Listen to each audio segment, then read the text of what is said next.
বিসমিল্লাহ। বিসমিল্লাহ। বাহ, মাশাআল্লাহ মাশাআল্লাহ। ভাই বাজারে আনার চাইতে অনেক ভালো হবে।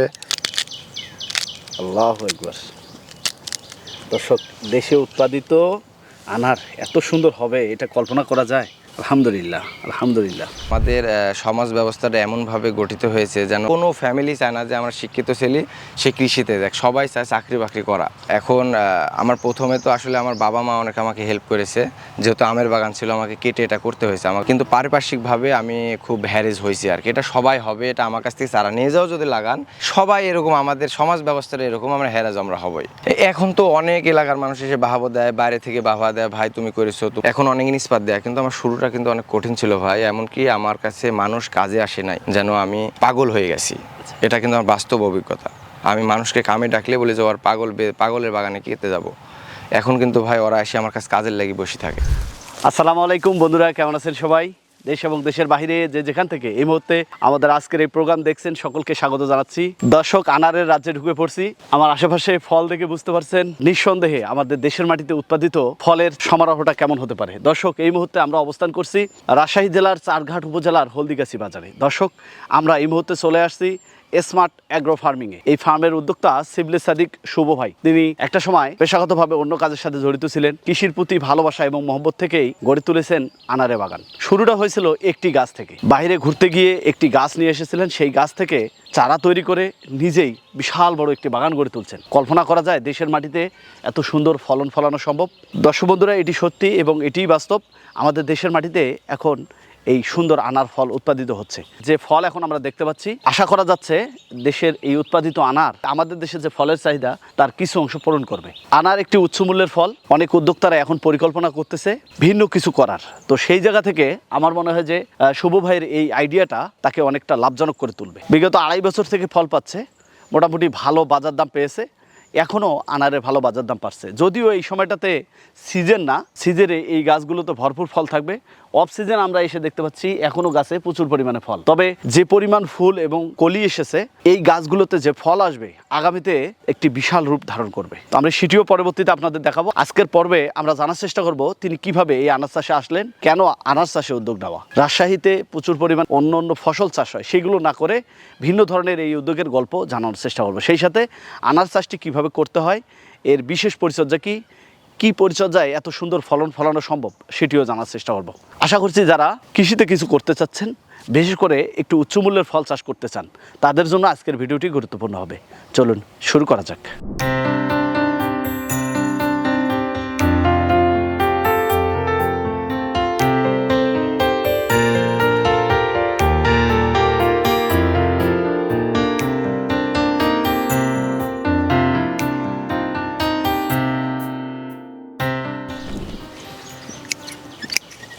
আসসালামু আলাইকুম। হ্যাঁ, ওয়ালাইকুম সালাম। শুভ ভাই, কেমন আছেন? আলহামদুলিল্লাহ ভাইয়া। কি করা হচ্ছিল?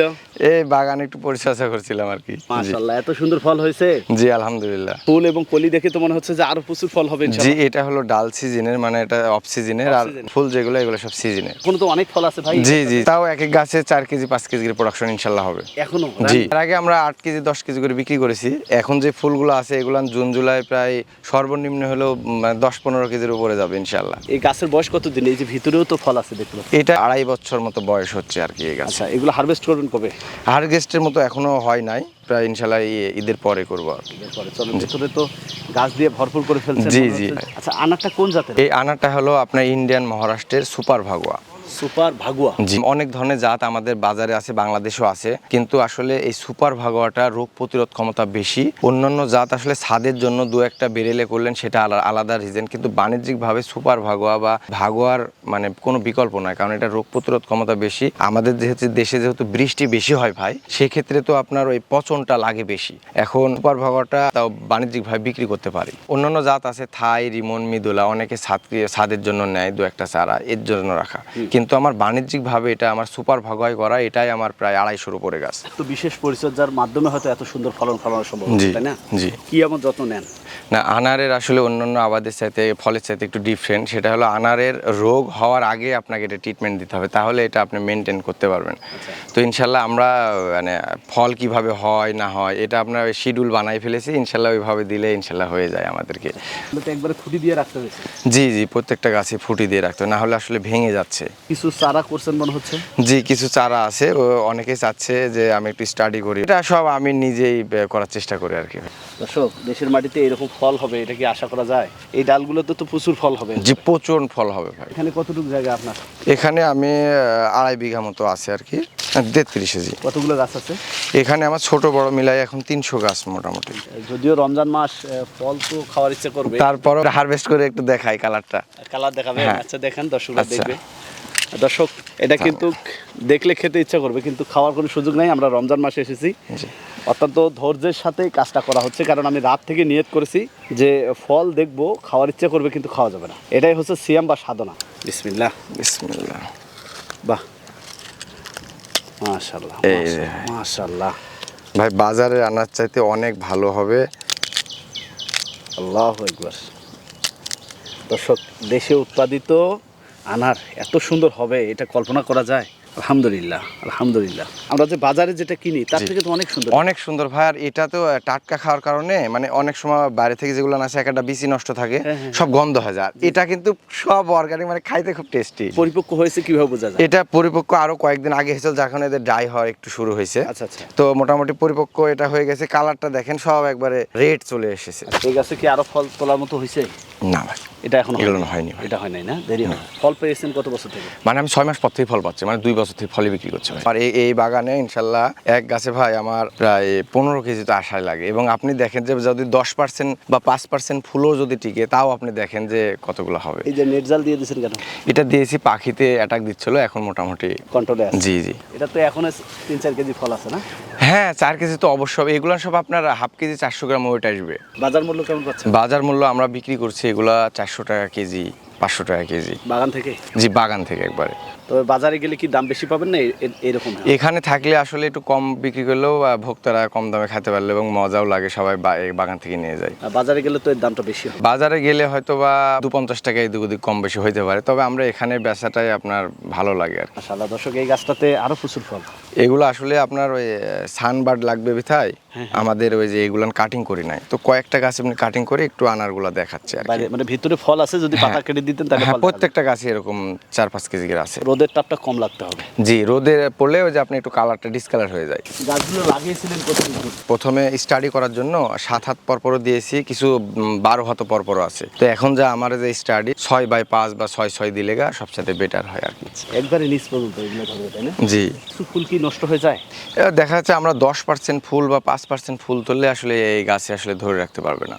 আচ্ছা, যে পরিমাণ ফুল একটা করে গাছে তো 150-200 করে আনার সেট হওয়ার কথা। জি, ইনশাল্লাহ এবার সেট হবে। আপনি রাখবেন কত?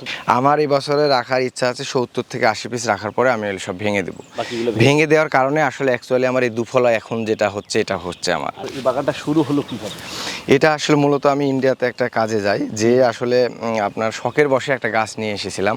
আমি বাড়ি আঙিনাতে লাগানোর পরে দেখি যে আপনার 6-7 মাস পরে দেখছি ভালো আনার ধরলো। তারপরে আমি ওখান থেকে গুটি কলমের মাধ্যমে বাড়ির আঙিনাতে আরও 8-10টা গাছ করি, ওইটাতে মিলে দেখি যে ভালো রেজাল্ট। সে বছরে আমি 2022 সালে প্রায় 60 কেজি মানে বেদেনা আমার বাড়ির আঙিনার হলো। তারপর আমার এটা মাথায় আসলো যে আমি এটা যদি বাণিজ্যিকভাবে করি সেক্ষেত্রে আমি নিজে লাভবান হব, এবং আমার মনে হলো যে বৈদেশিক মুদ্রা আমরা এটা বাঁচাইতে পারবো আর কি। সে হিসেবে আমার এখন আসা এই তো। একটা গাছ থেকে কি চারা নিজেই করলেন? জি, চারা আমি প্রথমে যা করেছি সব নিজেই করেছি, গুটি কলমের চারা। প্রথমে কয়টা গাছ লাগালেন এখানে? আমার এখানে প্রথমে লাগাইছিলাম 150টা, এখন স্টেপ বাই স্টেপ লাগাইতে লাগাইতে এখন ছোট বড় মিলাই 300টা আছে। তো এই পর্যন্ত ফল কেমন বিক্রি করছে? ইনশাল্লাহ আমি প্রত্যেকটা গাছে গত সিজনে বিক্রি করেছিলাম 8 থেকে 10 কেজি। তো এই বছরে গাছ একটু বেড়েছে, ইনশাল্লাহ এবার একটু ভালো আশা করছি আর কি। 8 থেকে 10 কেজি ফলের বাজার দাম কেমন ছিল? আমরা গতবার একদমে বিক্রি করেছি 300 টাকা কেজি। 300 টাকা, তার মানে 10 কেজি হলে 3000 টাকা। 3000 টাকা। তাও তো ভালো ভালো একটা টাকা? ইনশাল্লাহ আমরা গড় হিসাব করেছি, প্রত্যেকটা গাছে আমাদের 2500 টাকা করে এসেছে আর কি। এখন কি কি রোগ বা সমস্যা দেখতে পাচ্ছেন? আনারের ক্ষেত্রে সবচাইতে আপনার ওই ফাঙ্গাল ডিজিজ বা অথবা আপনার ওই ছত্রাক এইগুলা একটু বেশি লাগে আর কি। আর অন্য কোনো সমস্যা হয় না, খুব একটা সমস্যা অন্য হয় না। পোকামাকড়ের আক্রমণ? পোকামাকড় আক্রমণ খুব একটা আনারের ক্ষেত্রে নাই। ফাঙ্গাল ডিজিজ বা অন্যান্য যে রোগগুলো হচ্ছে এদের দমন ব্যবস্থাপনা কি? আমাদের বাংলাদেশের যে কীটনাশক আছে এগুলো আমরা ইউজ করছি। তো এখানে দেখতে পাচ্ছি প্রচুর ফুল ফুটছে, যার কারণে হয়তো মৌমাছির একটা আনাগোনা আমরা দেখতে পাচ্ছি। জি। মধু চাষ হচ্ছে না? মধু চাষ হচ্ছে বলতে আমরা পরাগানোর জন্য মধুটা আমরা মৌমাছির বাক্স কিনে এসে রেখেছি, যেন পরাগায়নটা আমরা ঘটাইতে পারি। আমরা এটা প্রাকৃতিকভাবে করার চেষ্টা করেছি, কারণ ইন্ডিয়াতে ওরা করে কি, ওরা বিষের মাধ্যমে পরাগনটা ঘটায়।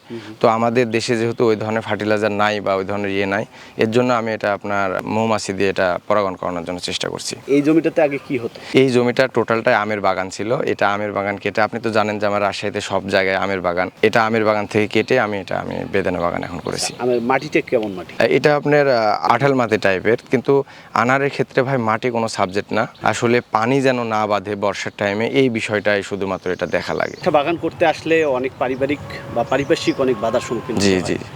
প্রথমে হয়তো অল্প দিয়ে শুরু করেছেন, বিশাল বাগান করছেন, এই মাঝখানের সময়টাতে কি কি বাধার সম্মুখীন হয়েছেন? বাধার সম্মুখীন বলতে আসলে আমাদের সমাজ ব্যবস্থাটা এমনভাবে গঠিত হয়েছে যেন আমরা শিক্ষিত মানুষ কৃষিতে চাই, কি এটা কেউই চায় না, কোনো ফ্যামিলি চায় না যে আমরা শিক্ষিত ছেলে সে কৃষিতে দেখ, সবাই চায় চাকরি বাকরি করা। এখন আমার প্রথমে তো আসলে আমার বাবা মা অনেক আমাকে হেল্প করেছে, যেহেতু আমের বাগান ছিল আমাকে কেটে এটা করতে হয়েছে আমার, কিন্তু পারিপার্শ্বিকভাবে আমি খুব হ্যারেজ হয়েছি আর কি। এটা সবাই হবে, এটা আমার কাছ থেকে চারা নিয়ে যাও যদি লাগান, সবাই এরকম, আমাদের সমাজ ব্যবস্থাটা এরকম, আমরা হ্যারাজ আমরা হবই। এখন তো অনেক এলাকার মানুষ এসে বাহাবা দেয়, বাইরে থেকে বাহাবা দেয়, ভাই তুমি করেছো তো, এখন অনেক নিষ্পাত দেয়, কিন্তু আমার শুরুটা কিন্তু অনেক কঠিন ছিল ভাই। এমনকি আমার কাছে মানুষ কাজে আসে নাই, যেন আমি পাগল হয়ে গেছি। এটা কিন্তু আমার বাস্তব অভিজ্ঞতা। আমি মানুষকে কামে ডাকলে বলে যে ওর পাগলের বাগানে কেটে যাব, এখন কিন্তু ভাই ওরা এসে আমার কাছে কাজের লাগি বসে থাকে, এটাই বাস্তবতা। প্রথমের দিকে যখন গাছগুলো লাগিয়েছিলেন সেই সময় যে কি সার দেওয়া হয়েছে, সার ব্যবস্থাপনা কি ছিল? আমরা তখন শুধুমাত্র ভার্মি দিয়ে লাগাইছিলাম, আমি ভার্মি কম্পোস্ট দিয়েছিলাম। ছোটবেলা খুব একটা খাওয়ার লাগে না, বড় হওয়ার পরে ফল হওয়ার পরে খাদ্য টাদ্য একটু বেশি লাগে। এখন তো প্রচুর ফুল আসছে এবং ফলও আছে গাছে, এখন কি যত্ন নিচ্ছে? এখন আমরা নিয়মিত স্প্রে দিচ্ছি, মানে কীটনাশক দিচ্ছি এবং নিচেও খাদ্য দিচ্ছি আর কি। এখানে তো 300-এর অধিক গাছ আছে আপনি বলছেন, তো এই গাছগুলোতে যে পরিপূর্ণ ফল এখন আমরা দেখতে পাচ্ছি, এটি যদি আগামীতে আপনার যে টার্গেট অনুযায়ী ফল রাখতে পারেন, সেখানে কত টাকার ফল বাজারজাত করা সম্ভব হবে আপনি কি মনে করেন? মানে আসলে আমার এখন বর্তমানে যে বাগানের পরিবেশ, এটা আসলে অনেক বড় একটা অ্যামাউন্ট এখন আসবে ভাই, ঠিক আছে? জি ইনশাল্লাহ আসবে, মানে এখনকার পরিবেশে। কিন্তু প্রথমে যখন আমি স্টাডি করে আসছি তখন তো আমার আসলে এমন ছিল না, কিন্তু এখনকার পরিবেশে যেহেতু আমার 3 বছর 3 বছর চলে আসছে, ইনশাল্লাহ আমি ভালো রেজাল্ট পাবো এখান থেকে। তারপর গাছ প্রতি কেমন ফল পাবেন আশা করা যায়? গোটা 12 মাসে 1 বছরে ইনশাল্লাহ আমার গড়ে 20 কেজি করে প্রোডাকশন আসবে, মানে সিজনে আসবে 8-10 কেজি, আর এখন তো দেখতে পাচ্ছেন যে 4-5 কেজি আছে। 20 কেজি হলে এভারেজ একটা বাজার, আপনি যদি 300 টাকাও মারেন তাও 6000 টাকা আসবে। তো 300 গাছে মোটামুটি কত টাকা আসবে? এটা আমি বলবো না ভাইয়া, এটা আমি বলবো না। জি দর্শক, আসলে আমরা ক্যালকুলেশনটা যতটা সহজভাবে করি অনেক সময় সেটা পূর্ণ হয়, আবার অনেক সময় অপূর্ণতা থেকে যায়। তারপরেও কৃষকরা কিন্তু অত্যন্ত পরিশ্রম করে এটাকে ধরে রেখেছে। শুভ ভাই, আপনি তো আলহামদুলিল্লাহ এখানে সফল একজন উদ্যোক্তা, আগামীতে একটা ভালো রূপ নেবে। জি দেশে অনেক শিক্ষিত উদ্যোক্তারা এখনো অনেকে বেকার রয়েছে, অনেকের জায়গা রয়েছে, অনেকে প্ল্যান করতে চায় কি করবে কিন্তু করতে পারতেছে। আপনার এই বাস্তব অভিজ্ঞতা থেকে বলবেন, আসলে কি আমাদের দেশের মাটিতে আনার চাষ করে নিজের স্বাবলম্বী হওয়া সম্ভব? সম্ভব তো অবশ্যই। এবং আমি আরেকটা কথা বলবো, এই আনার চাষটা মানে পেয়ারা বা অন্যান্য ড্রাগনের মতো কিন্তু আনারটা না, আনারে শুধুমাত্র শিক্ষিত মানুষেরই প্রয়োজন ভাই। এখানে যদি আপনার টেকনিক্যাল নলেজ না থাকে অথবা মানে ক্রিয়েটিভিটির নলেজ না থাকে, মানে শিক্ষার জ্ঞান না থাকে, আনারে উনি সাকসেস হইতে পারবে না। মানে এখানে শিক্ষা অবশ্যই লাগবে, এবং যারা শিক্ষিত যুবক আছে তাদেরকে আমি বলবো যে 2-1টা গাছ হলেও আমার মতো সে স্টাডি করুক, একদিনে বাগান করার দরকার নেই, সে স্টাডি করুক, দেখুক যে সে পারে কিনা। যদি পারে তারপরে দিন আপনার বাণিজ্যিকভাবে সে করতে পারবে। নেট দিয়ে ঘিরা লাগে, তার কাটা দিয়ে টোটাল ঘিরে টিরে আসলে হয়তো বা বিঘাতে 1 লাখ টাকা মতো খরচ আসবে এক প্রোডাকশনে নিয়ে আসতে বাগানটা। এর বেশি খরচ নেই? না না না, এখন আমাদের গাছের খরচ কমে এসেছে। আমাদের যা হিসাব অনুযায়ী আমাদের পার গাছে এখন 600 টাকা করে খরচ হচ্ছে, মানে আল্লাহ দিলে 1.5 কেজি বেদানার প্রোডাকশনে আমাদের 1 বছরের গাছের মানে খরচটা চলে আসছে। আমরা সারা বছরই ইনশাল্লাহ অল্প হলে প্রোডাকশন করতে পারছি আর কি। সামনের দিকে দেখতে পেলাম কিছু চারাও রেডি করেছেন, এই চারা রেডি করা কেন? এই চারা রেডি করেছি, অনেকে আমাদের কাছে আসছে যে ভাই কিছু চারা দেন, আমরা কিছু স্টাডি করি অথবা কিছু বাগান করি। এখন আমাকে তো কিছু আমার জাতটা ছড়াই দিয়ে তো আসলে ভাই মানে সবাইকে মানে করার একটা স্টাডি করার তো একটা দিতে হবে, সুযোগ দিতে হবে, সেই জায়গা থেকে করছি। এবং খুবই সামান্য ভাই, আপনি দেখলেন যে আমার কাছে 700-800 চারা আছে, একবারে সামান্য ভাই। এটা তো সকলের চাহিদা পূরণ করা সম্ভব। সকলের চাহিদা কখনো সম্ভব না। আর আমরা যেহেতু ভাই গুটি কলমের রেজাল্ট ভালো পেয়েছি, যার কারণে আমি গুটি কলমে মানে বিক্রিও করি আমি গুটি কলম, যার কারণে গুটি কলম তো আপনার 12 মাস হওয়াও সম্ভব না, এবং আপনার মানে এত হাজার হাজার পিস বানানো সম্ভব না ভাই। কেউ যদি বাগান করতে আগ্রহী হয়, টেকনিক্যাল সাপোর্ট আপনার কাছ থেকে চায়, সেক্ষেত্রে কতটা তাদেরকে সহযোগিতা করার ইচ্ছা? ইনশাল্লাহ যদি কেউ এরকম চায়, ইনশাল্লাহ আমরা যে শিডিউল মাফিক কাজগুলো করি, আমরা ইনশাল্লাহ সব কিছু রেজিস্টার আছে, এগুলো আমরা দিতে পারবো। তবে ভাই আসলে সাকসেসের ব্যাখ্যাটা এমন যে আপনি পরিশ্রম না করলে তো আসলে সম্ভব না। আপনি নিজেও এসে দেখলেন যে আমি বাগানে কাজরত অবস্থায় ছিলাম। এখন আপনি যদি বাইরে থেকে লোক নিয়ে এসে কাজ সবসময় করেন, তাহলে তো আপনার পক্ষে অত লাভ করা সম্ভব না। এখন আমার যে মাসে ধরেন আমার বছরে এই বাগানে এখন 1 লাখ টাকা খরচ হচ্ছে, আমি তো অনেক খরচ কমাই ফেলেছি। যেমন ভাই পাহারা দেওয়ার কোনো সিস্টেম নাই আমার ক্যামেরাতে, এটা ধরেন একবারে কম টাকাতে হয়ে যাচ্ছে। এটা বছরে দেখা যাচ্ছে আপনার একটা লোক রাখতে গেলে সর্বনিম্ন 1-1.5 লাখ টাকার প্রয়োজন, সেটা তো আমার বছরে এখন মাত্র 7,000 টাকা প্রয়োজন, ইন্টারনেট আর অনলি কারেন্ট। তো এইভাবে আসলে আমি বাগানটাতে খরচটা কমায় আমার লাভের পরিমাণটা আমি বেশি করেছি ভাই। এখন এইভাবে যারা প্ল্যান করবে তারা ইনশাল্লাহ রেজাল্ট পাবে আর কি। অনেক আশা স্বপ্ন নিয়ে বাগান করছেন, এটার আসলে সম্ভাবনা কি দেখতে পাচ্ছেন? ইনশাল্লাহ বাংলাদেশে আনার সামনে দেখতে পাবেন যে আনার সবাই করতে পারছে, এবং আনার বাংলাদেশে হবে আর কি। আমার এখন উদ্দেশ্য হলো যে আমি আনার বাগানের ভিতরে থাকতে যাচ্ছি। আমাদের নিজের বাগান আরও আমি 5 বিঘা করছি, ইনশাল্লাহ ওইটাও সবাই দেখতে পাবে পরবর্তীতে। জি জি, আপনার সাথে অনেক কথা হলো, আপনার মূল্যবান সময় নিলাম। জি, আগামীতে এই বাগান ব্যাপক রূপ ধারণ করবে এই আশাবাদ ব্যক্ত রেখে আমাদের দর্শক বন্ধুদের পক্ষ থেকে জি, আপনার জন্য শুভকামনা রেখে বিদায় নিচ্ছি। আসসালামু আলাইকুম। ওয়ালাইকুম আসসালাম। দর্শক, আমরা কথা বলছিলাম আনার বা বেদেনা নিয়ে। এটি হচ্ছে সুপার ভাগোয়া জাতের আনার, যেটি চাষ করে সাফল্য পেয়েছেন এই রাজশাহী চারঘাট উপজেলার হলদিগাছি গ্রামের উদ্যোক্তা শুভ ভাই। অত্যন্ত পরিশ্রমী একজন মানুষ, তার এই পরিশ্রম, মেধা এবং সাধনার মাধ্যমে এই বাগানটি গড়ে তুলছেন। এখান থেকে বেশ সাফল্য পাবে এবং পাচ্ছেন। এখন আমরা আশা করি যারা শিক্ষিত তরুণ এই সেক্টরগুলোতে আসতে চাচ্ছেন, একটু জেনে বুঝে এই ধরনের বাগান ভিজিট করে এই সেক্টরে আসলে আপনারা লাভবান হবেন। দর্শক, এই ছিল আনার চাষ নিয়ে আমাদের আজকের এই প্রতিবেদন। আপনাদের আশেপাশের সফলতার গল্পগুলো আমাদের জানিয়ে দিন। আমাদের সাফল্য কথা টিম চলে যাবো আপনাদের কাছে। ধন্যবাদ সবাইকে।